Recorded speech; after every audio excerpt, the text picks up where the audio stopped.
نحمده ونصلي ونسلم على رسوله الكريم اما بعد فاعوذ بالله من الشيطان الرجيم بسم الله الرحمن الرحيم قد سمع الله قول التي تجادلك في زوجها وتشتكي الى الله والله يسمع تحاوركما ان الله سميع بصير۔ سورۃ المجادلہ اس سورت کے آغاز ہی میں بلکہ پہلی آیت میں تو مجادلہ سے ہے تجادلو، اس لیے اس سورت کا نام سورۃ المجادلہ رکھ دیا گیا۔ حضرت خولہ رضی اللہ تعالیٰ عنہ کے شوہر بوڑھے ہو گئے، ان نے اپنی بیوی کے ساتھ زہار کیا۔ زہار کا مطلب ہوتا ہے اپنی بیوی کو یہ کہہ دینا کہ تو مجھ پر میری ماں کی پشت کی طرح ہے، جس طرح میری ماں مجھ پر حرام ہے تو بھی مجھ پر حرام۔ تو اس وقت عورت ہمیشہ کے لیے حرام ہو جاتی۔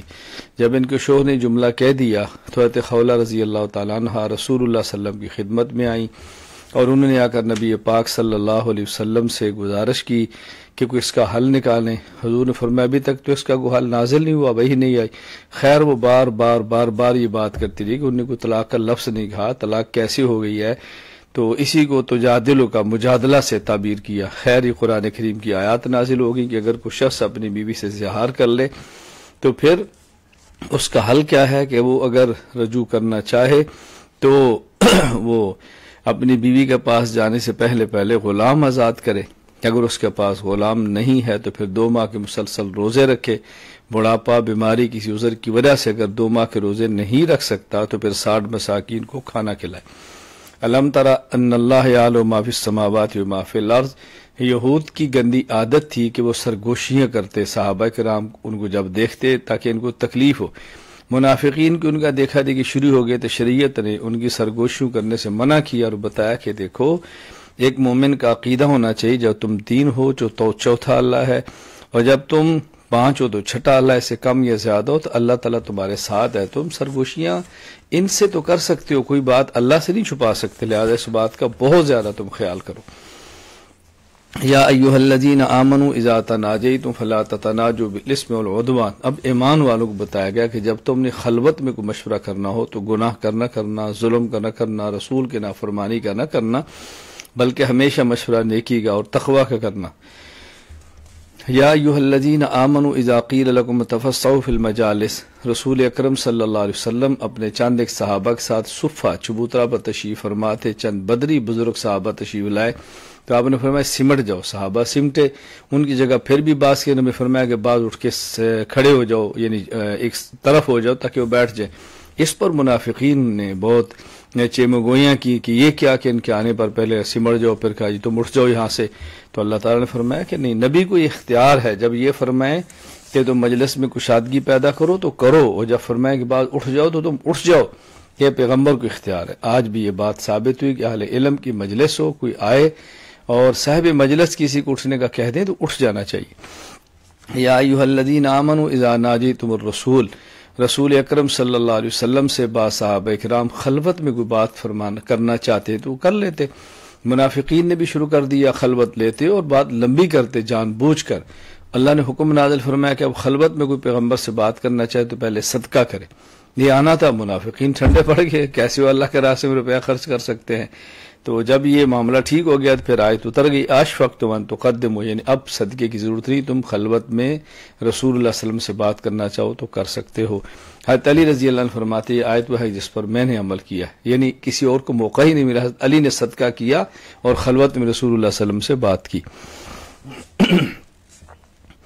لا تجد قوما یؤمنون باللہ والیوم الآخر۔ یا اللہ تعالیٰ فرماتے ہیں جو اللہ اور قیامت کے دن پر ایمان رکھتا ہے وہ اللہ کے رسول کے دشمن سے کبھی پیار نہیں کر سکتا، خواہ ان کا باپ ہو، خواہ ان کا بیٹا ہو، خواہ ان کا بھائی ہو، خواہ ان کا خاندان ہی کیوں نہ ہو۔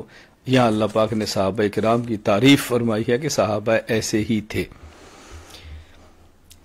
سورۃ الحشر، یہاں قرآن سورۃ الحشر کی دوسری آیت میں اول الحشر کا لفظ ہے، حشر کا معنی ہے نکال دینا، تو یہاں اس لیے سورت کا نام ہی سورۃ الحشر ہے۔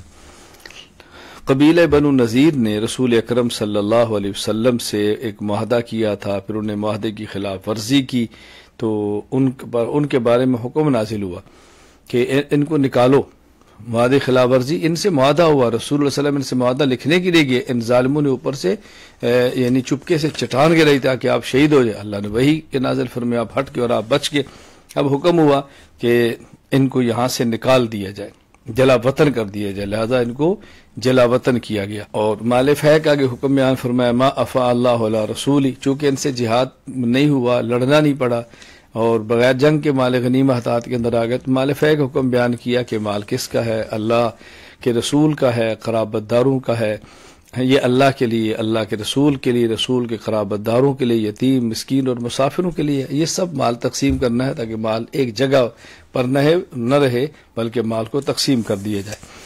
للفقراء المہاجرین الذین اخرجوا من دیارہم اموالہم، اللہ اکبر، فقراء کون؟ جو مہاجر ہیں، اپنا مال اور گھر چھوڑ کر اللہ کے راستے کے اندر آئے ہیں، اور ان کی خوبی یہ ہے کہ اپنی ذات پر دوسروں کو ترجیح دیتے ہیں، والذین ویؤثرون علی انفسہم، خود بھوک برداشت کرتے ہیں، دوسروں کو ترجیح دیتے ہیں، والذین جاءوا من بعدہم، اور بعد والوں جب یہ دعائیں مانگتے ہیں، یا اللہ جو ہم سے پہلے تھے ان کی مغفرت فرما دے، اے اللہ ہمارے بھائی جو ہم سے پہلے گزر گئے ان کو معاف فرما دے، اپنے لیے بھی ان کے لیے بھی دعائیں مانگتے ہیں، اور پھر زور خاص یہ دعا مانگتے ہیں، ولا تجعل فی قلوبنا غلہ، اے اللہ ایمان والوں کے لیے ہمارے دل میں کوئی کینہ اور بغض نہ رکھنا، سبحان اللہ۔ آگے اللہ تعالیٰ نے یہود کی مثال دی ہے، کمثل الذین من قبلہم، پہلے یہاں بنو قریظہ کی بات کی ہے، ان نے خلاف ورزی کی، معاہدے کی، تو ان کو بھی ذلت اٹھانی پڑی، رسوائی ہونی پڑی، ان کو بھی جلا وطن کیا گیا۔ کمثل شیطان اذ قال الانسان اکفر، فرمایا ان منافقین کی مثال شیطان کی طرح ہے، بدر میں جب یہ مشرکین آئے تو شیطان انسانی شکل میں تو اطمینان دیتا رہا، لیکن جب جنگ ہوئی تو یہ دوڑا۔ اسی طرح منافق یہودیوں کو اطمینان اور تسلیہ دیتے ہیں، لیکن جب ان کے اوپر مشکل وقت آیا تو منافقین نے شیطان کی طرح ان کو چھوڑ دیا۔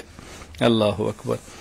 آگے اللہ تعالی نے سورت کے آخر میں اسماء حسنہ کا ذکر فرمایا ہے، مختصر لفظوں میں لہ الاسماء الحسنہ، اللہ تعالیٰ کے 99 اسماء حسنہ ہیں جن کی یاد کرنے پر جنت کا وعدہ ہے۔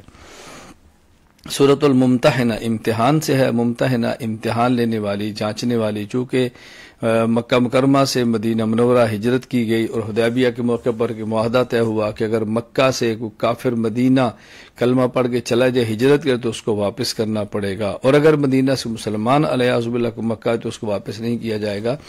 اس معاہدے کے اندر مرد عورتیں شامل نہیں تھی، بعض عورتوں نے ہجرت کی تو کفار مکہ نے مطالبہ کیا کہ ہمارے حوالے کرو، تو کہا ان کو حوالے نہیں کرنا، ان کو جانچ پڑتال کرو، اگر یہ دل سے مومن ہے تو ان کو رکھو، چونکہ ان کے شوہر کافر ہے، اب ان کے ساتھ ان کا نکاح نہیں رہا۔ اسی پر سورت کا نام ہے سورۃ الممتحنہ۔ یا ایھا الذین آمنوا لا تتخذوا عدوی وعدوکم اولیاء تلقون علیہم بالمودہ، نبی کریم صلی اللہ علیہ وسلم کا معاہدہ تھا حدیبیہ کا، کفار نے اس کی مخالفت کی تھی، آپ نے جنگی تیاریاں شروع کی، تو حاتم بن ابی بلتہ رضی اللہ تعالیٰ عنہ بدری صحابہ تھے، ان کے چونکہ ابھی بچے وہاں پر تھے تو انہوں نے ایک خاتون کے ہاتھ خط بھیجا کہ تم مکہ والوں کو پہنچا اور بتاؤ کہ محمد صلی اللہ علیہ وسلم تیاری کر رہے ہیں۔ نبی پاک صلی اللہ علیہ وسلم پر وحی آ گئی، آپ نے 2 صحابہ کو بھیجا، اس عورت کو پکڑا، اسے خط برآمد ہوا۔ حضرت عمر نے کہا یا رسول اللہ مجھے اجازت ہے کہ ہم ان کو قتل کر دیں، فرمایا نہیں، بدری صحابی ہے، بدری صحابہ کے گناہوں کی معافی کا اللہ نے وعدہ کیا۔ تو یہاں بتایا گیا کہ اللہ کے دشمنوں کو اور اپنے دشمنوں کو دشمن سمجھو، ان کو دوست مت سمجھو، ان کے ساتھ دوستی کا معاملہ نہ کرو، ابراہیم علیہ السلام کا معاملہ کرو، جس طرح وہ مشرکین سے بری تھے تم بھی ان سے برات کا اعلان کرو۔ اس لیے آگے ابراہیم علیہ السلام کا واقعہ بیان فرمایا، قد کانت لکم اسوۃ حسنہ فی ابراہیم والذین معہ یا ایھا النبی اذا جاءک المؤمنات یبایعنک، ایمان والی عورتیں اگر پیغمبر پاک سے بیعت کرنا چاہیں تو بیعت کریں، لیکن 6 شرطیں ہیں۔ نمبر 1 شرک نہیں کریں گی، نمبر 2 چوری نہیں کریں گی، نمبر 3 زنا نہیں کریں گی، نمبر 4 اولاد کو قتل نہیں کریں گی، اور بہتان نہیں لہنگائیں گی، اور نبی کی نافرمانی نہیں کریں گی۔ بہتان کے 2 مطلب، ایک یہ کہ کسی اور کا بچہ چوری کرنا اور کہنا میرے شوہر کا ہے، یہ بھی بہتان ہے، اور یا زنا کرنا اور کسی اور کے نطفے سے بچہ پیدا کرنا اور کہنا میرے شوہر کا ہے، یہ دونوں صورتیں بہتان کے اندر شامل ہیں۔ بال حکم یہ تھا کہ اور بھی اس کے علاوہ جو بہتان کی صورتیں ہیں سب اس کے اندر ہے کہ بہتان نہ لگائیں۔ یا ایھا الذین آمنوا لا تتولوا قوما غضب اللہ علیہم، کفار جو مر گئے اور قبروں میں چلے گئے، یہ کافر ان سے اب مایوس ہے کوئی ان کی مدد کریں گے، یا جو کافر مر گیا قبر میں چلا گیا وہ مایوس ہے کہ ہمارے پاس کوئی عمل تو ہے نہیں، اب ہم کوئی عمل کریں جو ہمارے کام ہے، کہ ایسا نہیں ہو سکتا۔ تو فرمایا ایمان والو تم ان کفار سے دوستیاں مت کرو، جس طرح کفار مایوس ہیں اللہ اکبر. یہ آخرت سے مایوس ہیں کہ جس طرح مرنے والے کافر قبروں میں پڑے گئے تو مایوس ہیں. تم ان سے دوستی نہ کرو، ان سے الگ تھلگ رہو. سورۃ الصف.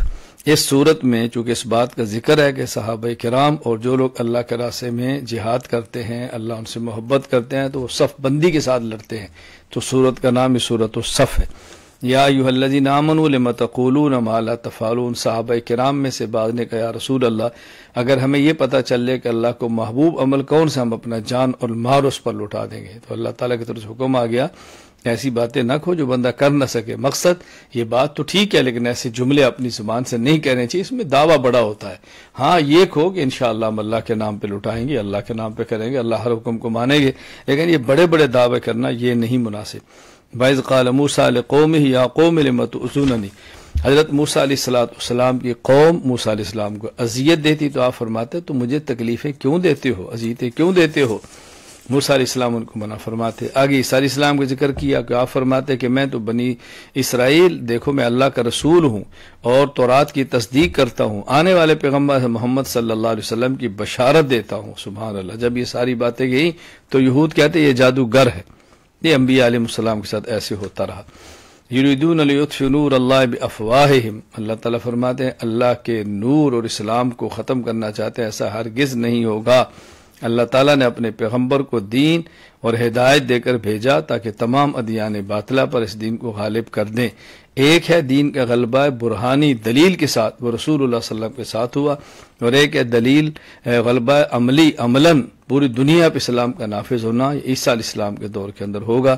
اس لیے آگے اللہ نے آیت جہاد ذکر فرمائی اور اس میں جنت کا وعدہ کیا اور فتح کا وعدہ کیا. پھر آخر میں عیسیٰ علیہ السلام کی طرح اللہ تعالیٰ نے ایمان والوں سے کہا کہ دیکھو تم اللہ کے دین کی مدد کرو جس طرح حواریین جو عیسیٰ علیہ السلام کے ساتھی تھے، آپ نے فرمایا میری کون مدد کرے، انہوں نے کہا ہم اللہ کے دین کی مدد کریں گے. تو آخر میں ان کا ذکر کیا اسی مناسبت سے کہ انشاءاللہ جو غلبہ عملی ہے وہ عیسیٰ علیہ السلام کے دور کے اندر ہوگا. سورۃ الجمعہ. اس سورت کے دوسرے رکوع میں چونکہ جمعے کی نماز کے لیے حکم دیا گیا کہ جب اذان ہو جائے تو تم مسجد کی طرف آؤ، تو اس لیے یہاں پہ سورت کا نام سورۃ جمعہ رکھ دیا گیا ہے. هو الذی بعث فی الامیین رسولا منہم. اللہ تعالیٰ نے بطور خاص رسول اللہ صلی اللہ علیہ وسلم کی 4 صفات کا ذکر فرمایا جو منصب نبوت ہے. نمبر 1 قرآن کریم کی آیات پڑھنا ان پر، نمبر 2 ان کا تزکیہ کرنا، اخلاق کی اصلاح کرنا، نمبر 3 قرآن کریم کی تفسیر سمجھانا، نمبر 4 ان کو سنت کی تعلیم دینا. اور یہاں فی الامیین اس سے مراد صحابہ کرام ہے، آخرین سے مراد بعد والے ہیں. علامہ مسعودی فرماتے ہیں اس آیت میں بشارت ہے حضرت امام اعظم ابو حنیفہ رحمہ اللہ تعالیٰ کی طرف کہ وہ اس امت میں پیدا ہوں گے. مثل الذین حملوا التوراۃ. آگے یہود کی مثال دی ہے کہ ان کی مثال اس گدھے کی طرح جس پر کتابیں لاد دی جائیں، جس طرح ان کو فائدہ نہیں ہوتا اسی طرح ان کے پاس کتابیں موجود ہیں لیکن عمل نہیں کرتے، تو یہ بھی اس گدھے کی طرح ہے. قل یا ایھا الذین ھادوا. آگے فرمایا یہود اگر تم خود کو سچا سمجھتے ہو تو موت کی تمنا کرو، اور ساتھ اللہ نے چیلنج فرمایا ہرگز موت کی تمنا نہیں کریں گے کیونکہ ان کو اپنی کرتوتوں کا پتہ ہے، لیکن ان کو بتا دو کہ تم جس موت سے ڈرتے ہو اس موت نے آ کر رہنا ہے اور تم اللہ کے پاس تم نے جانا ہے.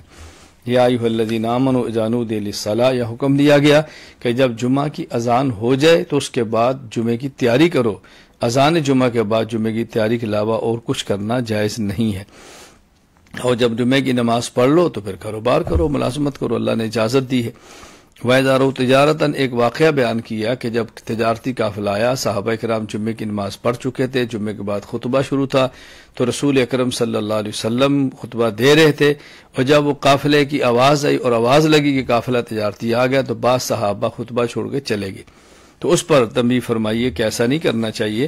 اللہ تعالیٰ بہترین رزق دینے والے ہیں. یاد رکھیں پہلے خطبہ جمعے کی نماز کے بعد ہوتا تھا، بعد میں حکم بدلا اور خطبہ جمعہ کی نماز سے پہلے ہوا. اس لیے کوئی یہ نہ سمجھے کہ صحابہ کرام جمعے سے پہلے چلے گئے اور جمعے کی نماز نہیں پڑھی، ایسا ہرگز نہیں ہوا. سورۃ المنافقون. اس سورت مبارکہ کی پہلی آیت ہے اذا جاءک المنافقون. چونکہ تذکرہ منافقین کا ہے تو سورت کا نام سورۃ المنافقون رکھ دیا گیا. نبی کریم صلی اللہ علیہ وسلم غزوہ بنو مصطلق کے اندر تھے، آپ کو اللہ نے فتح عطا فرمائی. کچھ دیر آپ ایک چشمے پر قیام کیا، ایک پانی کے مسئلے پر ایک انصاری اور مہاجر صحابی رضی اللہ عنہما کے درمیان کوئی چپکلش ہوئی، ہاتھا پائی تک باندھ پہنچی. انصاری نے انصار کو بلایا، مہاجر نے مہاجرین کو بلا لیا. رسول اکرم صلی اللہ علیہ وسلم کو اطلاع ملی، آپ وہاں گئے، آپ نے معاملہ ختم کر دیا، ٹھنڈا ہو گیا۔ آپ نے فرمایا جاہلیت کے باتیں میرے پاؤں کے نیچے دفن ہے، تم اب یہ باتیں نہ کرو۔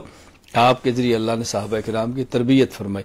عبداللہ بن ابی ابن سلول بدبخت، اس نے کہا کہ دیکھو تم اتنا ان مہاجرین کو سر پہ نہ چڑھاؤ کہ آج یہ ہم سے لڑنا شروع ہو گئے، ہم مدینہ پہنچے، ہم عزت والے ہیں، ان ذلیلوں کو وہاں سے نکال دیں گے۔ حضرت زید بن ارقم نے اس جملے کو سنا تو رسول اکرم صلی اللہ علیہ وسلم کی خدمت میں عرض کیا، حضرت عبداللہ نے جملہ کہا ہے؟ تو آپ نے بلایا تو اس نے کہا میں نے تو نہیں کہا، جھوٹی قسمیں اٹھا لی۔ اب زید بن ارقم بہت شرمندہ ہوا کہ اس نے مجھے رسول اللہ صلی اللہ علیہ وسلم کے سامنے جھوٹا کر دیا۔ ابھی مدینہ منورہ نہیں اترے تھے کہ سورۃ المنافقین نازل ہوگی اور ان کا منافق کھلا ہوا، ان کا نفاق کھل کر سامنے آ گیا۔ اللہ نے فرمایا آسمان و زمین کے خزانے اللہ کے پاس ہیں، یہ جو عبداللہ کہتا ہے کہ ان پر خرچ کرنا چھوڑ دو یہ دوڑ جائیں گے مدینہ منورہ سے، ایسا نہیں ہے، خزانوں کے مالک اللہ ہیں۔ اللہ اکبر۔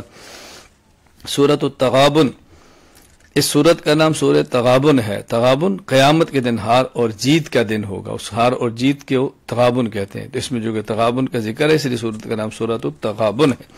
والذی خلقکم فمنکم کافر ومنکم مؤمن، اللہ نے تم کو پیدا کیا، تم میں سے بعض مومن ہیں بعض کافر ہیں۔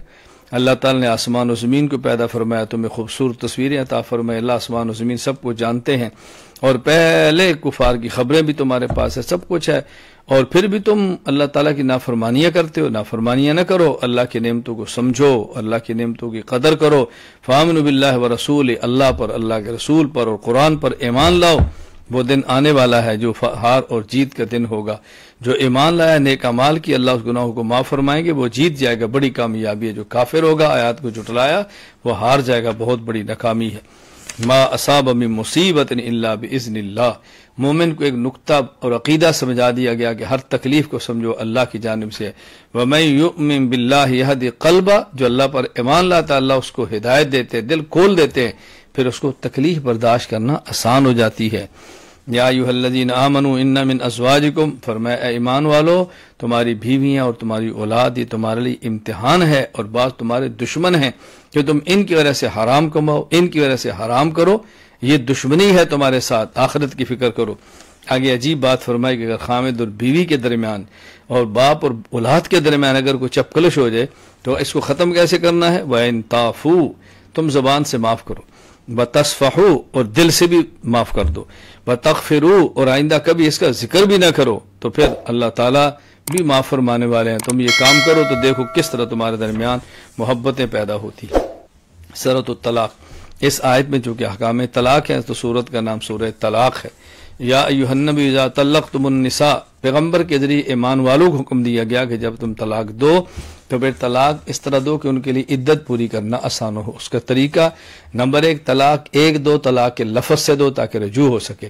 نمبر 2، ایسے طہر کے اندر طلاق دو جس میں بیوی سے ہم بستری نہ کی ہو۔ کتنی آسان بات بتائی۔ یہ ہے طلاق سنہ اور طلاق شرعی جس کو کہا جاتا ہے۔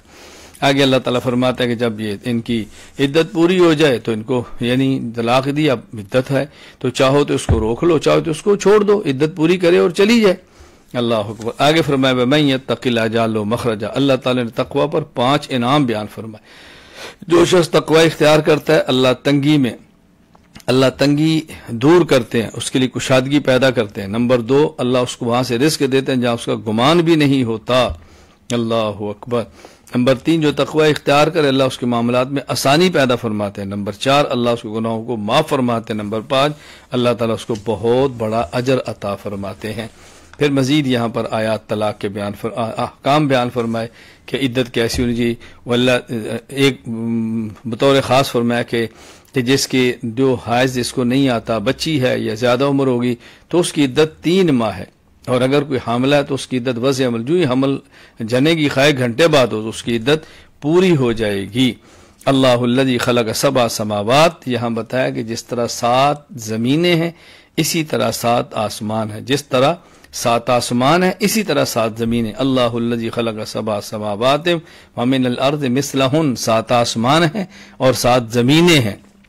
اللہ اکبر۔ اللہ تعالیٰ اپنی قدرت اور طاقت کو بیان فرماتے ہیں وَأَنَّ اللَّهَ قَدْ أَحَاطَ بِكُلِّ شَيْءٍ عِلْمًا، اللہ تعالیٰ نے علم نے ہر چیز کا احاطہ کیا ہوا ہے۔ اللہ کی ذات بھی ہر جگہ ہے، اللہ کا علم بھی ہر جگہ ہے۔ سورۃ التحریم، اس سورت مبارکہ کی پہلی آیت لِمَ تُحَرِّمُ تحریم سے ہے، اس لیے سورت کا نام سورہ تحریم ہے۔ رسول اکرم صلی اللہ علیہ وسلم کا معمول مبارک یہ تھا کہ آپ عصر کی نماز کے بعد تمام ازواج مطہرات کے یہاں جاتے اور تھوڑا تھوڑا وقت وہاں گزارتے۔ ایک دن آپ زینب کے یہاں گئے اور کچھ دیر وہاں زیادہ رک گئے، انہوں نے آپ کو شہد پیش کیا، آپ نے پیا۔ جب آگے گئے تو حفصہ عائشہ رضی اللہ عنہ کہنے لگی کہ آپ کے یہاں سے یعنی گوند کی بو آ رہی ہے، تو آپ نے قسم اٹھا لی میں اب شہد نہیں پیوں گا۔ اللہ فرماتا ہے میرے پیغمبر ہم نے تو شہد آپ کی وجہ سے امت کے لیے حلال کی ہے اور آپ نے شہد کو چھوڑ دیا، یوں نہ کریں، کفارہ ادا کریں اور شہد کو استعمال کریں۔ محبوبانہ ڈانٹ ہے اللہ پاک نے رسول صلی اللہ علیہ وسلم کو جو دی ہے، محبوبانہ یہ ڈانٹ ہے۔ آگے اللہ تعالیٰ نے ازواج مطہرات کو بات سمجھائیے، دیکھو میرے پیغمبر کے معاملے میں تم خیال کرو، اگر میرا پیغمبر طلاق بھی دے نا تو اللہ بہتر تم سے عورتیں دیں گے، ایسی عورتیں دیں گے جو مسلمان ہوں گی، مومن ہوں گی، عبادت گزار ہوں گی، توبہ کرنے والی ہوں گی، رکوع سجدے کرنے والی ہوں گی اور سیبات اور باکر ہر قسم کی ہوں گی۔ اس لیے تم پیغمبر کے ساتھ معاملہ ٹھیک رکھو، باوجود اس کے امہات المومنین ازواج مطہرات جنتی ہونے کا وعدہ ہے، لیکن ان کو سمجھایا جا رہا ہے تاکہ امت کی بقیہ عورتوں کو تنبیہ ہو کہ ہم نے شوہر کے ساتھ کیسے رہنا ہے۔ یا ایھا الذین آمنوا توبوا الی اللہ توبۃ نصوحا، ہمیں حکم ہے کہ توبہ نصوح کرو۔ توبہ نصوح کیا ہے؟ جو گناہ کی اس کو فوراً چھوڑ دیں، اس پہ ندامت کریں، آئندہ نہ کرنے کا فیصلہ کریں اور جو فرائض تھے اس کی ادائیگی کریں۔ اللہ اکبر۔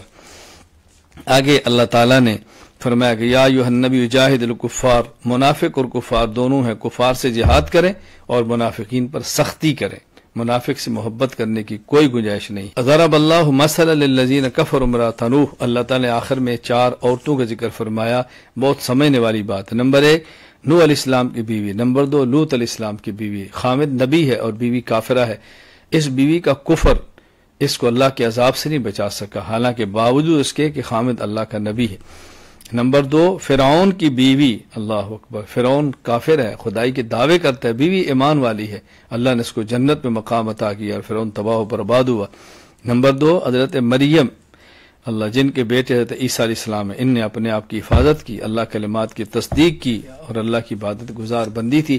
تو خواتین کو درس دیا گیا اس آخر میں کہ شوہر کی فرما برداری کریں اور ایمان کا خیال کریں، اپنی عزت کی حفاظت کریں۔ وآخر دعوانا الحمدللہ رب العالمین۔